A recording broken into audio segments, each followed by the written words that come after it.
My dear friend, the agriculture minister is here. Stop. I do not know whether he is interested in the international problems. Stop. But I hope he will convey some of our ideas to those who are directly dealing with these. Stop. I would like to mention the second problem. Stop. It is also a negative one, if I may put it in this kind of case, that the power of the powerful is increasing at a fantastic rate, and that the distance between it and the other is increasing sharply. Stop.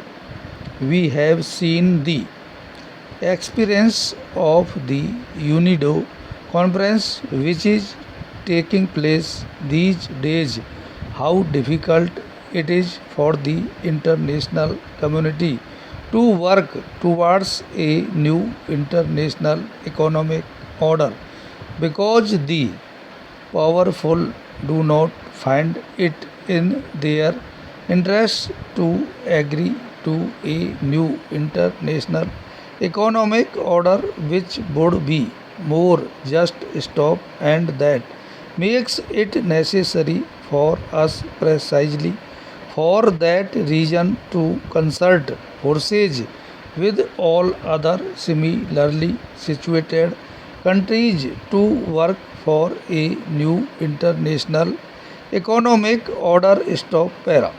But the third factor which I will mention, and which is a positive factor, is that the power of the powerful may be increasing at a fast rate, but there are limits to the use of that power. Stop.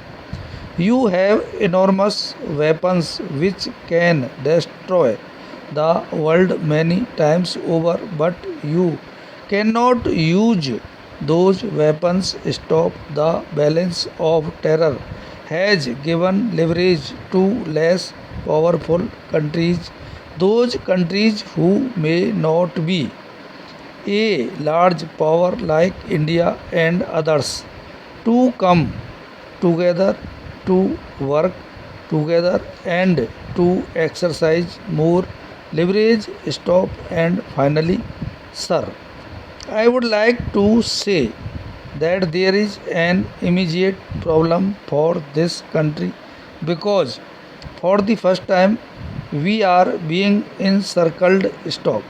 There is the US, China, Pakistan combined. Stop. Whatever may be their calculations for the rest of the world, and I know that at least the United States is worried, is bothered, is concerned about the Gulf more than anything else, about the Middle East, about the oil, and so forth. Stop.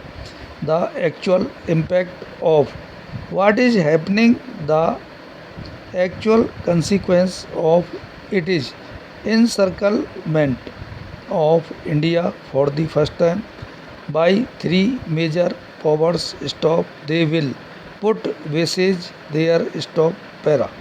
Today we read in the newspapers the minister is going to the special assistant to the US president, who himself is going to Pakistan. Stop. Now, this is an ominous development for which we must find suitable responses. Stop. I would suggest a multi pronged approach. Stop. The first element of that approach must be to exercise all our influence to restrain the big powers.